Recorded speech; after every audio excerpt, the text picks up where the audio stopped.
Bienvenidos a 360 grados, una visión global de la noticia, un espacio para debatir sobre todo lo que sucede en Colombia y en el mundo. Y esta noche en 360 arrancamos con una entrevista a una ministra de gobierno del gabinete del presidente Juan Manuel Santos, que tiene la responsabilidad del manejo de la política exterior.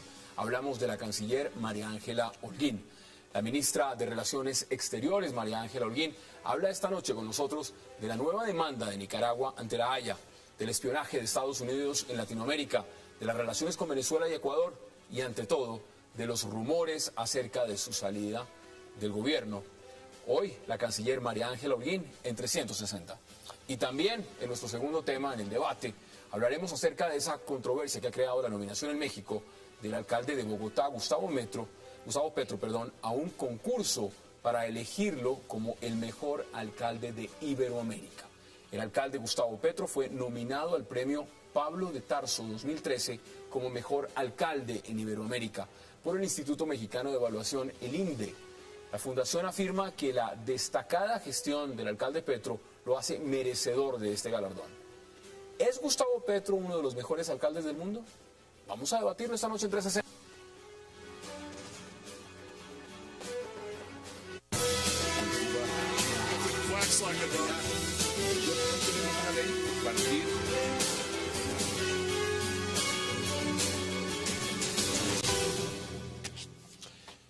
Y qué placer darle la bienvenida a la señora canciller María Ángela Holguín, canciller de Colombia.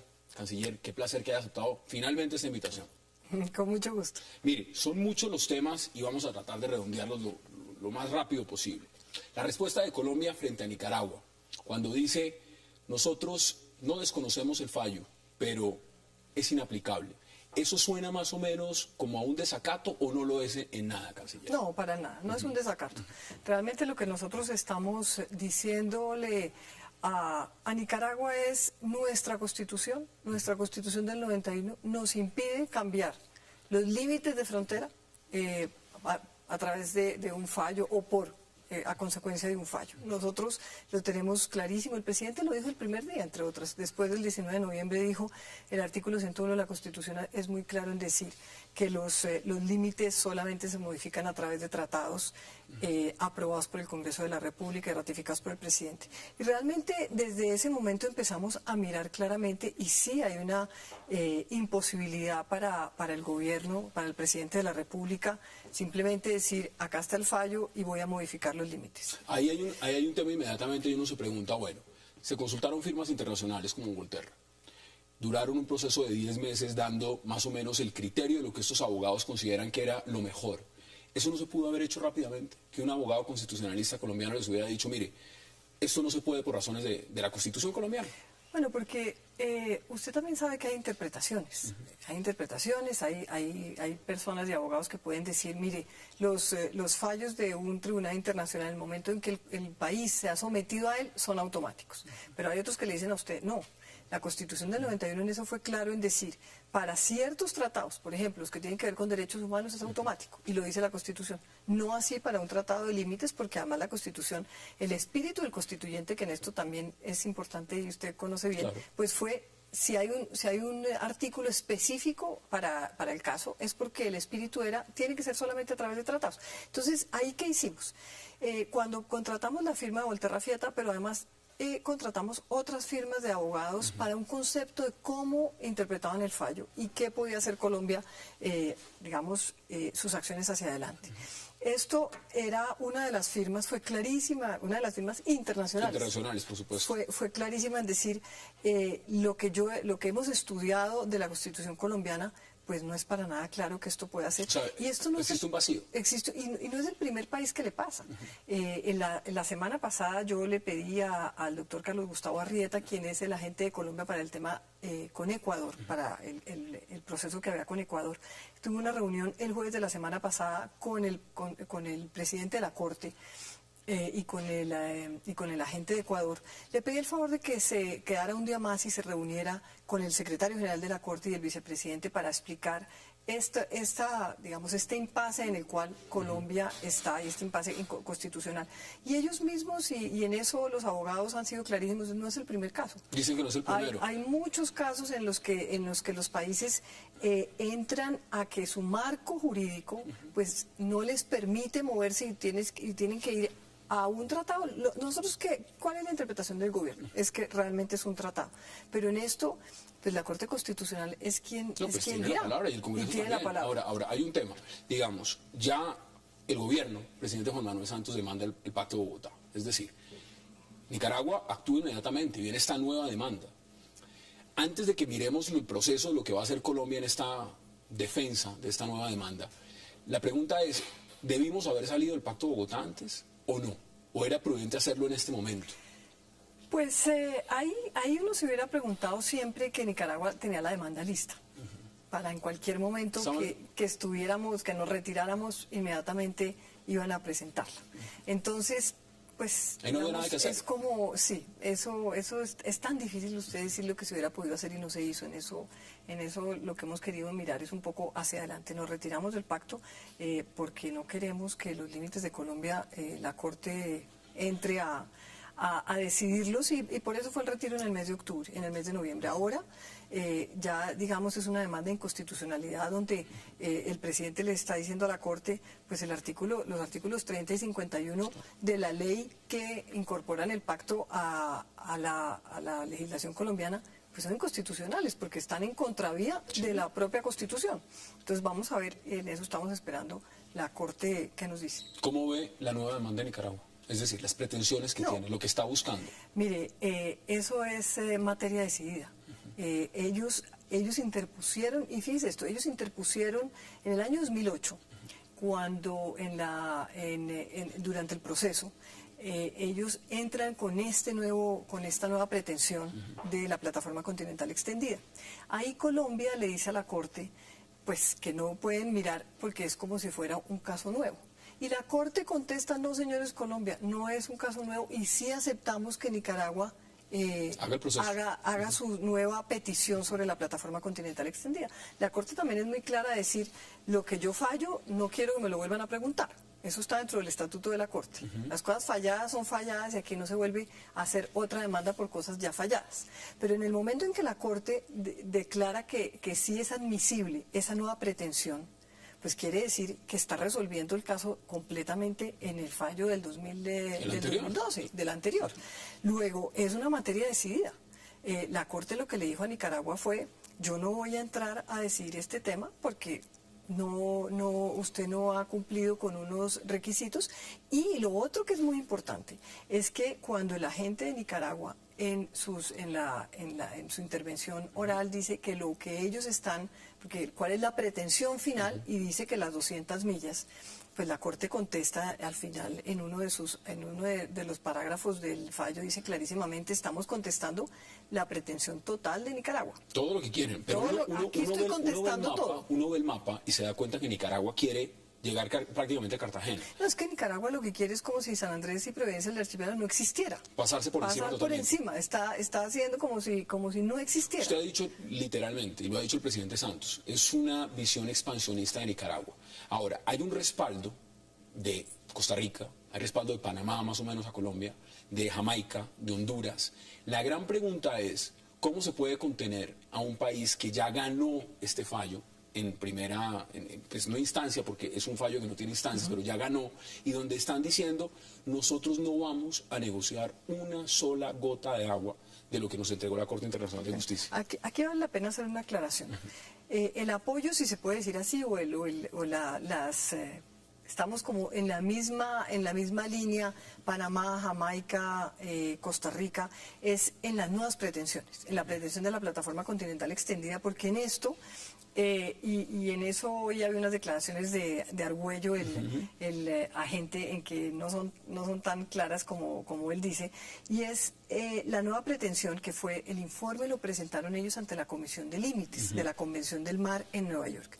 Ese informe en ese informe lo que se ve claramente es que Nicaragua pasa por encima de Panamá, de Costa Rica, de Jamaica, de Colombia, y en algo, sobre todo en su zona económica exclusiva, y en algo Haití y República Dominicana. Poquito, pero también. Entonces ahí es donde decimos y donde dicen los presidentes han hablado y dicen, bueno, esto tampoco, o sea, tampoco puede venir a pasarle por encima a todo el mundo. ¿Qué es lo que pasa? Y hoy decía Argüello, no, es que lo de la Corte es solamente lo de Colombia, digamos, lo demás no, pero lo que presentó en la Comisión de Límites es clarísimo, el informe es que a todos les quita un pedazo. Costa Rica está teniendo en este momento en la Corte Internacional de Justicia una disputa con Nicaragua. Y hoy salió la presidenta Chinchilla diciendo que el tema es fundamental en la medida en que Nicaragua no está cumpliendo las medidas cautelares que puso la Corte Internacional de Justicia con Costa Rica y sin embargo le está exigiendo a Colombia que Colombia se cumpla absolutamente todo. ¿Cómo se maneja eso? Además que estamos hablando de un tratado donde dice, yo les ofrezco un tratado, le dice a Colombia. El presidente Santos dice, bueno, busquemos la vía del tratado, pero ¿cómo van a llegar a un acuerdo? Es prácticamente imposible. Bueno, pero ha habido casos también de fallos de la Corte que, como ante la inaplicabilidad, pues usted también tiene, hay posibilidades, pero ha habido casos en que los tratados no son necesariamente lo que decide el fallo, sino ha habido cambios. Pero en eso, digamos, nosotros estamos abiertos al diálogo, abiertos a conversar con Nicaragua, pero lo que sí es que tampoco puede ser una actitud. Usted llega a una corte después de haber tratado de arreglar algo con su vecino. Usted no llega a la corte como el primer paso. ¿Ese paso se dieron? No se dieron. Es decir, ninguno de esos Por eso usted tampoco puede llegar a una corte ahorita con plataforma continental extendida si en ningún momento la ha planteado para que lo estableciéramos, digamos, un diálogo en ese tema. Si lo miramos en perspectiva, esto evidentemente viene de gobiernos anteriores. No se puede fijar una responsabilidad únicamente en este gobierno. Muchos dicen que empieza con el gobierno Pastrana. Luego vendría también el expresidente Álvaro Uribe, el gobierno Santos. Pero viene el tema de la responsabilidad política. Usted es la canciller actual. Inmediatamente preguntan, si perdemos territorio, la canciller debería asumir responsabilidad política. ¿Usted cómo ve esa posición? Pues mire, a mí le digo la verdad que eso uno no puede endilgar responsabilidad en esto. Esto lo heredó el gobierno del presidente Santos, pero el presidente fueron heredándose unos a otros. Y yo le digo que yo creo que yo iría más atrás de lo que usted está diciendo del gobierno del presidente Pastrana. Desde antes. Yo creo que en el mismo momento en que nosotros firmamos el Pacto de Bogotá, nosotros hemos debido dejar una cláusula donde nos reservábamos esa posibilidad. ¿Estamos confiados en el Tratado de Guerra Básica? Estábamos confiados. Y en eso, bueno, usted, toda la vida todos oímos la posición del presidente López Miquelsen. En eso había dudas. Entonces, yo por eso digo que me voy más para atrás. Yo sí creo, hay países que simplemente pusieron reserva. Hay muchos países de la región que no firmaron nunca el Pacto de Bogotá. Usted sabe que Ecuador entró al Pacto de Bogotá para demandarnos a nosotros en el 2008. Pero mire lo bien que han manejado la situación con Ecuador, cómo se ha manejado, digamos, salir, evitarse el proceso de ir a la Corte Internacional de Justicia. Y por eso es tan importante el diálogo y poder llegar a acuerdos y a entendimientos, que es lo que uno siempre hubiera podido pensar que con Nicaragua hemos podido llegar a un entendimiento, porque esto de Ecuador es resolver bilateralmente y sin nada de lo negativo que trae un proceso y bueno, y digamos que quién sale ganando y quién sale perdiendo, o de todas maneras los dos salen perdiendo, eso es muy complicado. Mire, antes de que vayamos a la pausa, ¿lo de Nicaragua fue una indemnización? ¿Lo de Ecuador, perdón? ¿Se indemnizó a Ecuador? No, para nada, porque además nosotros siempre hemos dicho que el glifosato no causa ningún tipo de daño. En eso, bueno, veníamos en este proceso desde el 2008 y no hay absolutamente ninguna posibilidad de que eso hubiera sido así. No, lo que realmente hicimos con Ecuador, que lo hemos hecho en otros casos y hemos venido trabajando, es trabajar por la frontera y trabajar por el desarrollo social. Y entonces eso se va a un fondo y ese fondo va a tener... Mire, tengo muchas más preguntas. Vamos a la pausa y ya regresamos para seguir hablando con la canciller de Colombia, María Ángela Holguín.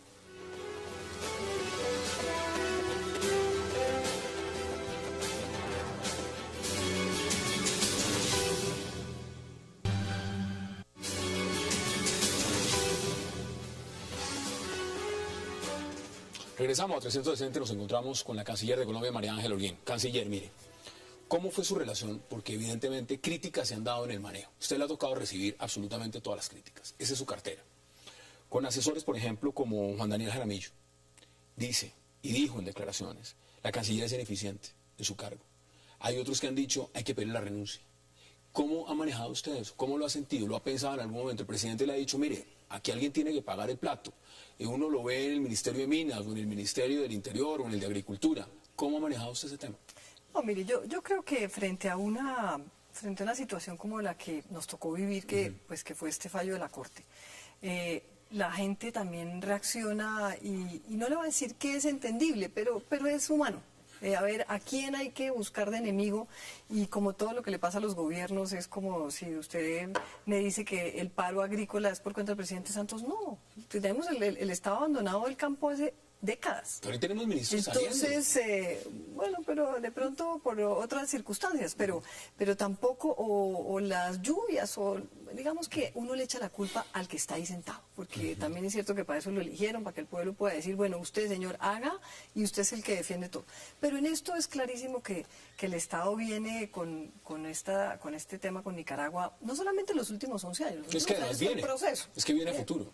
Y va a seguir, que esto me voy yo y la cosa sigue. Bueno, usted dice se va, pero el presidente está pensando en la reelección. ¿Usted lo ve en la reelección? Yo a él, claro que sí.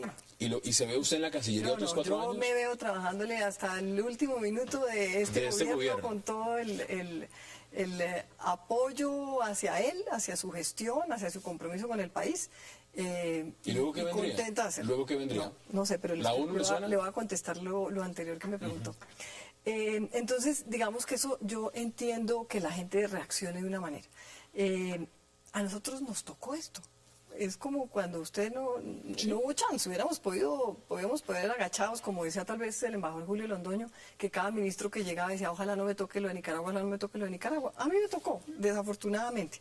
Y lo que uno tiene que hacer es tratar de afrontarlo de la mejor manera. Y de la mejor manera fue personas que no fueron oídas, que en esto yo creo que es importante, que no fueron oídas en estos 10 años, abogados internacionalistas que tenían sus puntos de vista. Que conocían el tema de fondo. Como es el caso de Juan Daniel Jaramillo, que seguramente tenían unas ideas precisas y muy específicas sobre el tema.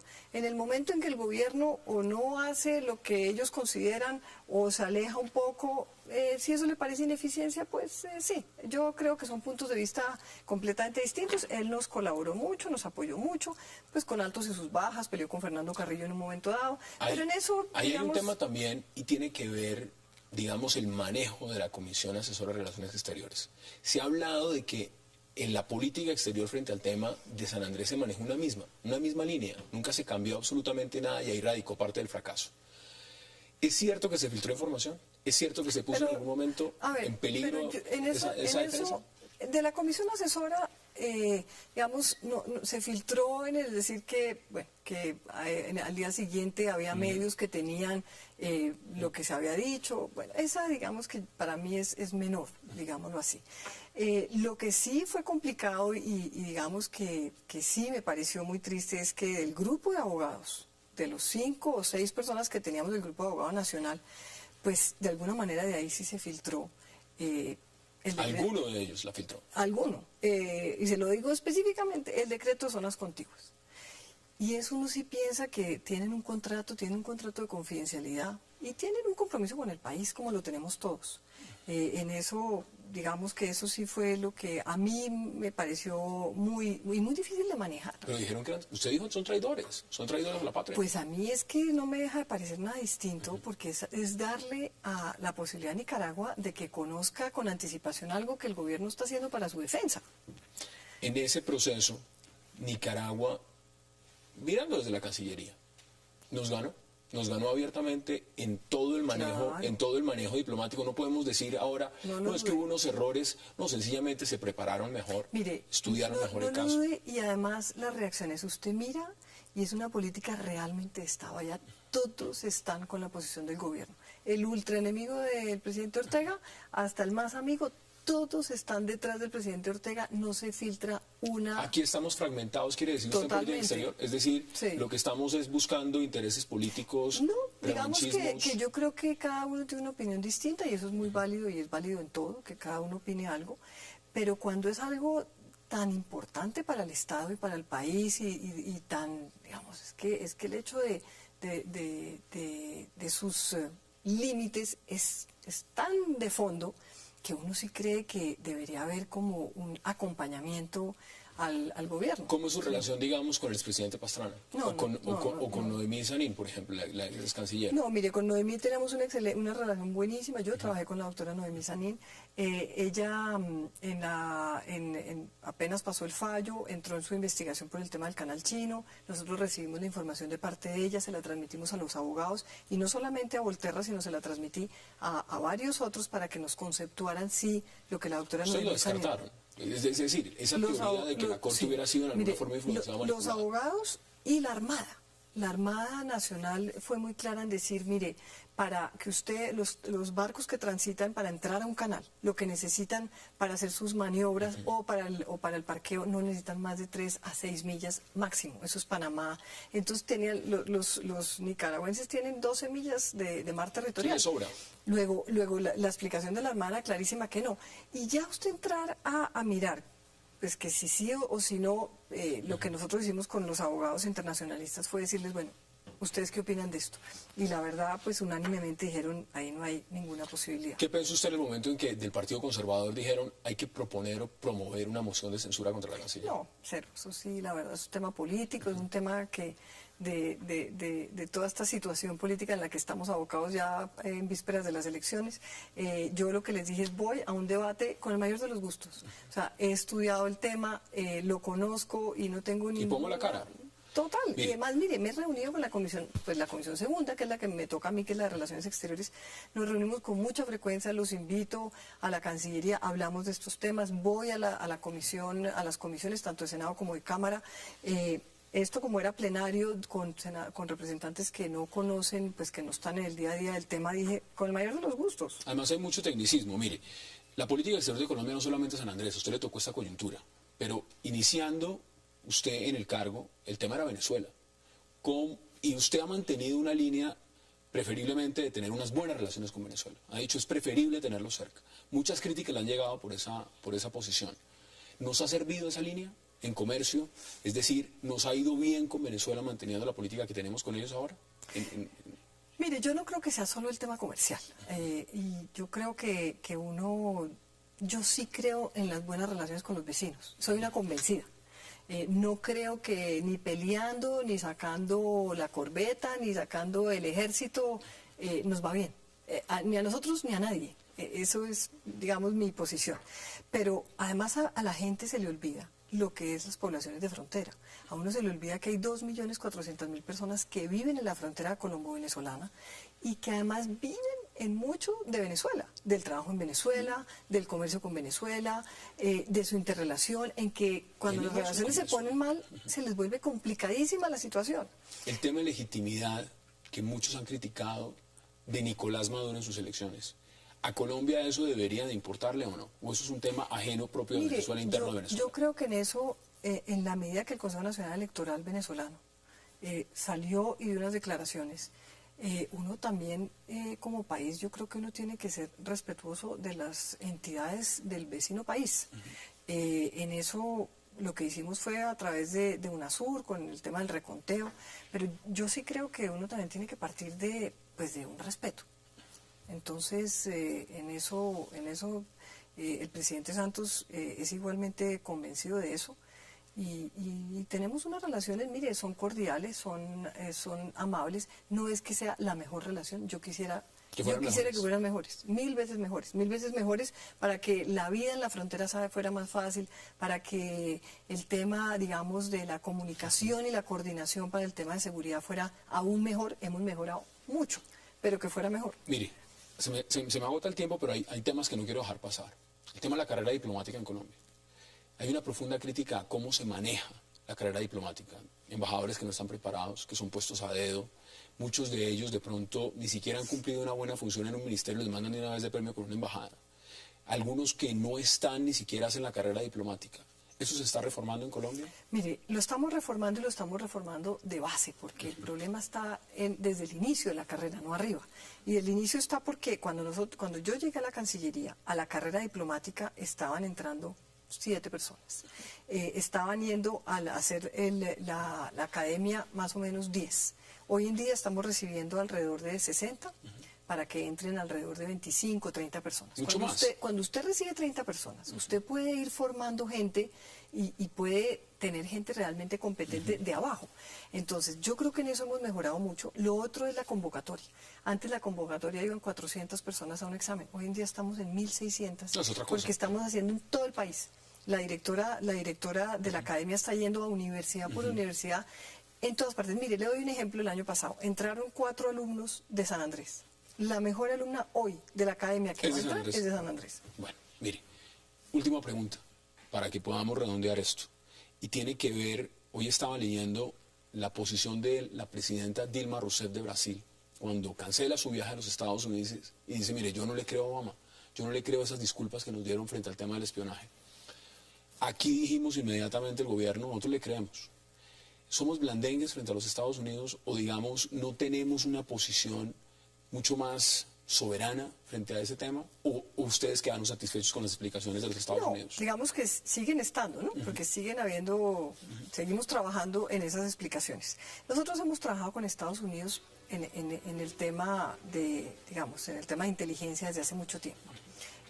Se conocen los equipos de inteligencia y en eso, cuando usted ha trabajado con alguien, pues de alguna manera pues le creo, si no es muy complicado que no.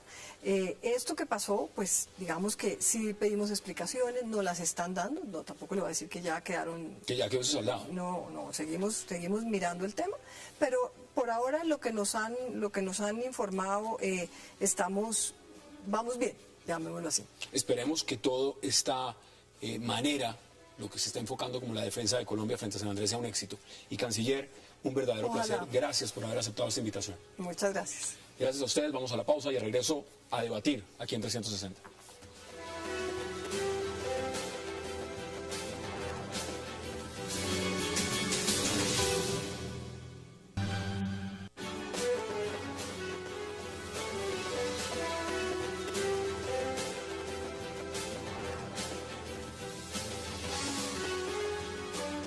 Regresamos a 360 y ahora vamos a debatir y le doy la bienvenida, por supuesto, a nuestros panelistas, a la doctora Marta Lucía Ramírez, concejal Jaime Caicedo, al concejal Diego García y al exalcalde Jaime Castro. Doctora Marta Lucía, precandidata además, ya aspirando a la presidencia. ¿Cómo ve lo del alcalde Petro? El premio, la nominación a uno de los mejores alcaldes en Iberoamérica. Pues a mí me parece obviamente un contrasentido que una ciudad donde la gente se siente tan absolutamente descontenta, donde inclusive el tema del empleo se está volviendo realmente preocupante para los sectores sociales menos favorecidos. En el caso de la construcción es gravísimo el impacto que han tenido las medidas arbitrarias, además del alcalde, para frenar totalmente la construcción en Bogotá. Entonces uno ve una cantidad de obreros, de trabajadores de la construcción que están ahora desesperados buscando trabajo, pero aparte de eso la movilidad. Esta es una ciudad que se ha vuelto imposible, es una ciudad que uno ve llena de grafitis, de suciedad, de caos, de desorden. Lo que pasó inclusive en esa discoteca en el sur el fin de semana pasado, que es una cosa tan dolorosa, es parte de la anarquía que se siente en Bogotá. Entonces, pues sí me parece un contrasentido que unos ciudadanos que se sienten descontentos y alguien internacionalmente vaya a premiar al alcalde como el mejor. Vamos a debatirlo, concejal, bienvenido. ¿Cómo lo ve usted? ¿Está de acuerdo con la doctora Marta Lucía? Yo no creo que sea parte de la anarquía, doctora Marta. Yo creo que es parte de la desigualdad que en este momento se presenta en la ciudad. Yo no me atrevo aún a afirmar que el alcalde Petro sea el mejor, pero yo sí considero que es el transformador. Creo que hay una apuesta progresista sobre la que se ha venido dando en estos últimos 2 años, que por lo menos en la última década no se dio en Bogotá. Creo que las medidas que se han tomado en términos de políticas del ordenamiento del suelo, la apuesta concentrada en el plan de desarrollo... ¿El POT usted lo ve favorable? El POT totalmente favorable. O sea, la apuesta que está consignada en el plan de ordenamiento territorial está destinada para la equidad social, para la sostenibilidad ambiental, para la productividad, tanto que los sectores de pequeños y medianos comerciantes han venido diciendo apoyamos la apuesta de ordenamiento territorial consignada en ese decreto. Ya el tema de la referencia internacional es un asunto importante para ver, porque en los temas ambientales acá se están volcando los ojos del mundo de las medidas que están tomando en Bogotá. Bueno, vamos a debatirlo. Exalcalde, bienvenido. ¿Usted cómo lo ve? El alcalde Petro ganó hace poco un premio en Londres, no por lo que ha hecho, sino por lo que piensa hacer, porque ha ofrecido que a partir de diciembre próximo y de abril del año entrante, un determinado número de buses de Transmilenio y del sistema integrado de transporte serán buses híbridos que van a combinar la energía eléctrica con la gasolina o con el diésel. Se descubrió después, y lo revelaron los periodistas colombianos, que una de las entidades que otorgaba el premio, la Siemens, una transnacional muy conocida, tiene intereses comerciales, económicos, en que Bogotá adopte la fórmula de los buses híbridos. ¿Vea usted? Ahora hay una nominación. Yo no conozco la entidad o la organización que está haciendo la postulación. No sé cuáles hayan Instituto sido... Mexicano de Evaluación, el INDE. No sé cuáles hayan sido sus criterios que haya tenido en cuenta si lo que hasta el momento ha hecho Petro como alcalde, lo que ha ofrecido, y me doy cuenta es que... Mientras usted está hablando, estamos viendo la gráfica de lo que es exactamente ese premio nacional, pues... Hace pocas semanas, un partido político mexicano, que no es el PRI ni el PAN, que son los dos grandes... ¿Puede ser el PRD? Izquierda. Un partido de izquierda, seguramente. Partido Revolucionario. También hizo un gran reconocimiento de Gustavo Petro. Pero yo me enteré de ello, y nos enteramos en los colombianos, porque en la página de lo que se llama el Foro de Sao Paulo se había destacado el hecho. De manera que aquí puede haber una intención política, ahí puede haber una coordinación, lo cual es legítimo, es válido, pero vale la pena que los colombianos lo sepamos. O acá hay algo... A ver, Pero esto es una nominación. La pregunta, ¿qué es lo que se discute? Es decir, se puede proponer... Hay varios postulados para ese premio, no es el único. Va desde Alaska hasta la Patagonia. Y naturalmente hay muchas personas que están siendo postuladas para eso, pero a mí me parece que, digamos que no está mal que un alcalde colombiano, el alcalde de Bogotá, sea postulado. Y me parece que hay que analizar, digamos, las razones, sobre todo por las cuales hay estas postulaciones. Ciertamente hay elementos importantes en la ciudad. Me parece que en el diseño del plan de desarrollo, en los planteamientos sobre el medio ambiente y el tema, digamos, del manejo en la relación con la sabana y con los cerros, es decir, todo lo que tiene que ver con la estructura ecológica principal. Yo creo que eso y los temas que tienen que ver con los puntos de controversia, sobre todo con el gran capital inmobiliario y con los factores que han dominado a Bogotá, con un criterio fundamentalmente de acumulación de capital. Me parece que es donde hay que ver en qué está pisando callos realmente. Mire los elementos, que es muy importante. Los elementos, y esto lo leo textual, Luis Antonio Hernández, presidente ejecutivo, es inaplicable. ¿Eso suena más o menos como a un desacato o no lo es en nada, canciller? No, para nada, no es un desacato. Realmente lo que nosotros estamos diciéndole a Nicaragua es nuestra constitución del 91 nos impide cambiar los límites de frontera a través de un fallo o a consecuencia de un fallo. Nosotros lo tenemos clarísimo, el presidente lo dijo el primer día, entre otras, después del 19 de noviembre dijo, el artículo 101 de la Constitución es muy claro en decir que los límites solamente se modifican a través de tratados aprobados por el Congreso de la República y ratificados por el presidente. Y realmente desde ese momento empezamos a mirar claramente y sí hay una imposibilidad para el gobierno, para el presidente de la República, simplemente decir, acá está el fallo y voy a modificar los límites. Ahí hay un tema inmediatamente y uno se pregunta, bueno, se consultaron firmas internacionales como Volterra. Duraron un proceso de 10 meses dando más o menos el criterio de lo que estos abogados consideran que era lo mejor. Eso no se pudo haber hecho rápidamente, que un abogado constitucionalista colombiano les hubiera dicho, mire, esto no se puede por razones de la Constitución colombiana. Bueno, porque usted también sabe que hay interpretaciones. Hay interpretaciones, hay personas y abogados que pueden decir, mire, los fallos de un tribunal internacional, en el momento en que el país se ha sometido a él, son automáticos. Pero hay otros que le dicen a usted, no. La Constitución del 91 en eso fue claro en decir, para ciertos tratados, por ejemplo, los que tienen que ver con derechos humanos es automático, y lo dice la Constitución. No así para un tratado de límites, porque además la Constitución, el espíritu del constituyente, que en esto también es importante y usted conoce bien, claro, pues fue, si hay un artículo específico para el caso, es porque el espíritu tiene que ser solamente a través de tratados. Entonces, ¿ahí qué hicimos?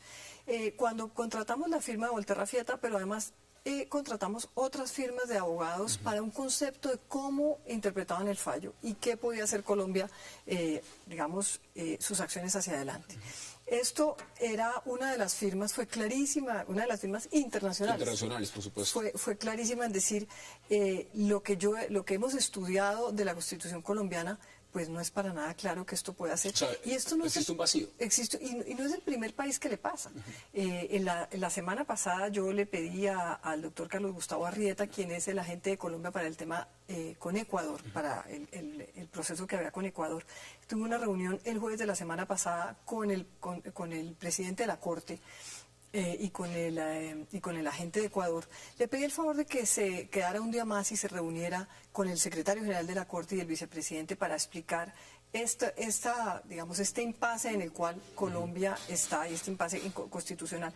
Y ellos mismos, y en eso los abogados han sido clarísimos, no es el primer caso. Dicen que no es el primero. Hay muchos casos en los que los países entran a que su marco jurídico pues no les permite moverse y tienen que ir a un tratado.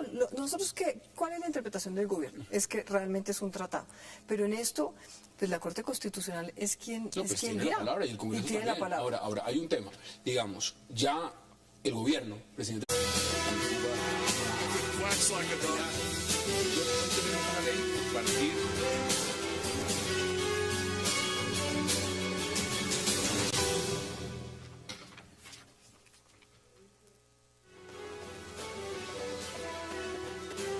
Bienvenidos a 360 grados, una visión global de la noticia, un espacio para debatir sobre todo lo que sucede en Colombia y en el mundo. Y esta noche en 360 arrancamos con una entrevista a una ministra de gobierno del gabinete del presidente Juan Manuel Santos, que tiene la responsabilidad del manejo de la política exterior. Hablamos de la canciller María Ángela Holguín.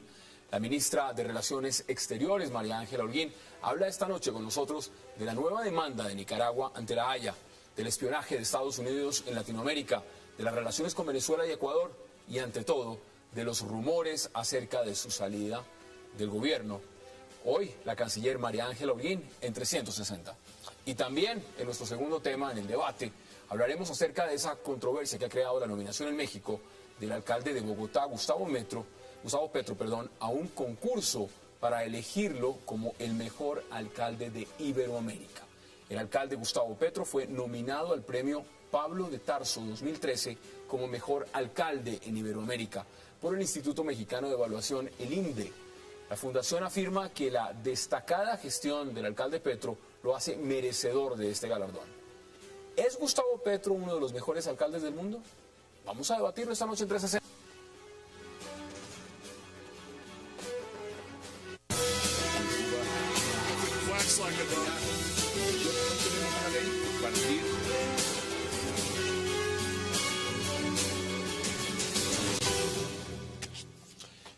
Y qué placer darle la bienvenida a la señora canciller María Ángela Holguín, canciller de Colombia. Canciller, qué placer que haya aceptado finalmente esta invitación. Con mucho gusto. Mire, son muchos los temas y vamos a tratar de redondearlos lo más rápido posible. La respuesta de Colombia frente a Nicaragua, cuando dice, nosotros no desconocemos el fallo, pero